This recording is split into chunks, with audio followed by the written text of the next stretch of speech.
polusi udara. Tidak ada dasar hukum yang mengaturnya. Panggil PJ-nya. Greenpeace sampai Walhi geruduk balai kota. Aktivis-aktivis lingkungan itu minta ketemu PJ Gubernur Heru Budi Hartono. Kenapa? Jadi gini ceritanya.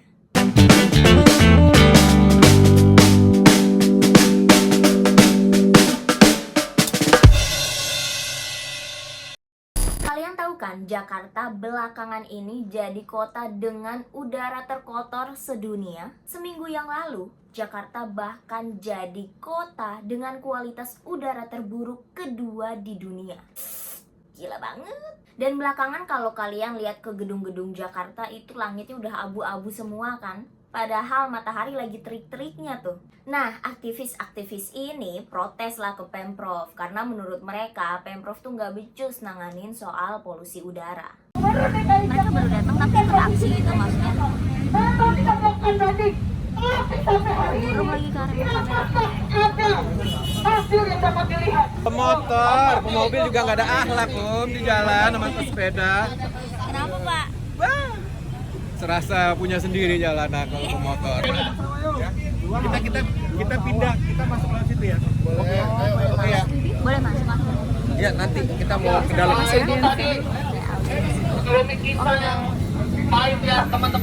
Udah sampai kayak dijaga sama satpam gitu ya di depan gerbang, nggak boleh masuk. Tapi akhirnya ada perwakilan dari DPRD DKI Jakarta, Wibi Andrino, akhirnya ngajak massa untuk masuk. Dan akhirnya mereka berhasil masuk ke dalam gedung DPRD untuk ngobrol sebenarnya ada masalah apa sih gitu.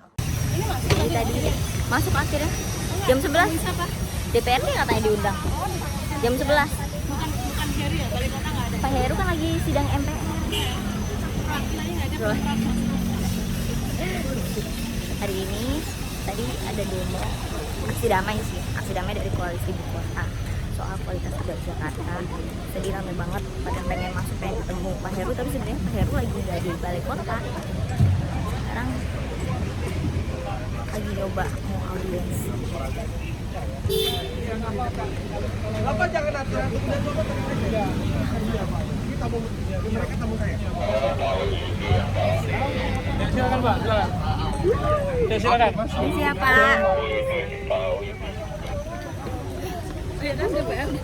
Iya.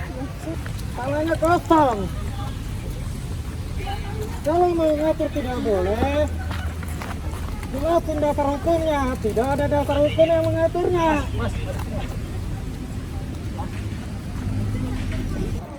Sebenarnya kayak gini tuh bukan yang pertama kali terjadi sih. Sebelumnya juga naik ya.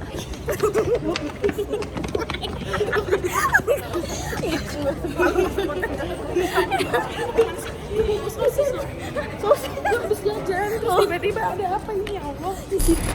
Gue lanjut ya. Jadi tadi tuh sebenarnya ini tuh bukan audiensi pertama. Sebelumnya udah pernah dari warga Kampung Bayam dan untuk Kampung Susun Bayam itu juga pernah audiensi, tapi nggak pernah dijaga kayak gitu tadi loh. Apa sih? Nggak apa? Nggak pernah dijaga kayak tadi satpol dari depan gerbang. Mereka kayak boleh masuk aja, cuma nggak tahu tadi kenapa dijaga ya? Nggak tahu. Karena kenapa ya? Karena ada keributan mungkin. Nah, Nih, bagusnya.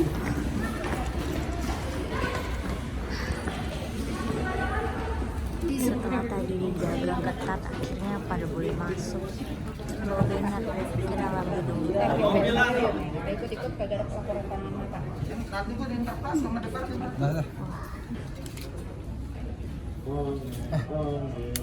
Ini sekilas curhatan gue aja ya selama gue liputan di balai kota. Jadi sebenarnya audiensi ini udah sering banget dilakukan. Misalnya kayak kemarin ada dari PJLP yang menolak batas usia maksimal kerja itu 56 tahun. Terus ada juga dari warga Kampung Bayam yang menuntut Kampung Susun Bayam agar bisa segera ditinggalin karena sampai sekarang juga belum dihuni. Sampai akhirnya kemarin juga sempat ada audiensi atau aksi dari teman-teman driver online yang menolak peraturan IRP. Tapi yang heboh, maksudnya yang kayak banyak petugas turun, terus kayak gerbangnya juga ditutupin gitu ya, dan Ya banyak banget masanya itu aksi dari teman-teman driver ojol yang menolak ERP. Tapi mereka emang nggak masuk gitu ya.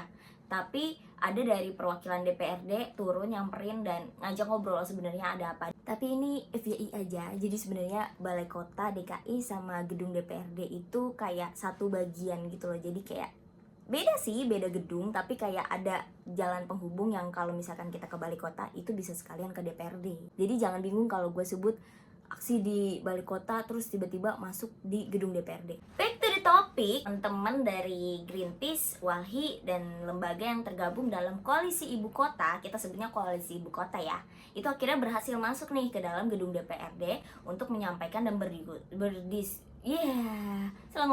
berdiskusi tentang tuntutan mereka. Mereka tuh pengen supaya Pemprov cepetan deh, kita cepet-cepet melakukan upaya untuk menangani isu polusi udara ini, karena ini udah urgent banget gitu. Bapak-bapak Ibu pimpinan, jangan percaya saja dengan data-data yang disajikan, yang disampaikan oleh eksekutif, karena itu cenderung dimanipulasi ya. Kenapa dimanipulasi? Kan selalu dikatakan udara kita baik-baik saja. Padahal kami yang memperoleh data dari sumber yang sama dari eksekutif itu jelas menyatakan, terutama ya PM10, PM2,5, ozon dan SOx ya itu melampaui baku mutu. Ya. Tapi selalu dikatakan baik-baik saja gitu. Jadi ini nggak ada cerita lagi. Tadi juga sudah kita sepakati bahwa ini harus ada langkah konkret bahwa ini adalah bencana atau darurat pencemaran udara. Terima kasih. Ya Mas, ini saya tadi kan saya bilang, saya tadi datang dari Budi Kemuliaan mau ke sini, saya muter di Bundaran HI. Itu gedung BUMN kelihatan, belakangnya kan Pemda DKI lebih tinggi daripada itu, nggak kelihatan. Jadi terus saya belok ke kanan arah ke Kebon Sirih, saya lihat juga Tamrin Sudirman seperti itu. Jadi ini kita harus punya langkah. Saya sebagai wakil dari bapak-bapak yang ada di sini dari dulu ya, saya akan rapat dengan pimpinan untuk menegaskan ya kita tanggal 21 ada paripurna ya. Kalau misalkan ada seperti ini ya saya hold dulu gitu, berhenti dulu sebentar. Ayo langkah kita apa ke depan, karena ini kelihatannya semakin parah Mas. Kan mereka yang WFO menggunakan kendaraan umum di Jakarta. Itu kita dalam keadaan krisis. Panas diskusinya guys ya. Dan di hari itu juga sorenya gue masih diajak wawancara sama Dinkes DKI ngomongin soal dampak dari polusi udara. Intinya dari wawancara itu dari pihak Dinas Kesehatan DKI itu nyebut bahwa secara overview dilihat dari tren kesakitan yang terjadi, sebenarnya polusi udara itu belum termasuk kategori darurat. Dan Ketua DPRD DKI juga ngomong kalau sebenarnya polusi udara Jakarta belum bisa dikategorikan sebagai darurat bencana. Hai. Kalau kita bicara masalah darurat bencana itu kalau seluruh Indonesia yang kena darurat bencana, tapi kita lihat dulu Mbak nanti Mbak. Kasus ISPA di DKI Jakarta per bulan sekitar 146 kasus per bulan. Dan ini pola ini kurang lebih sama dengan sekali lagi dengan kondisi sebelum COVID.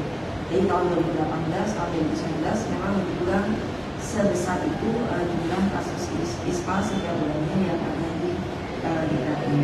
Kasus secara jumlah penyakit nggak masuk ke dalam.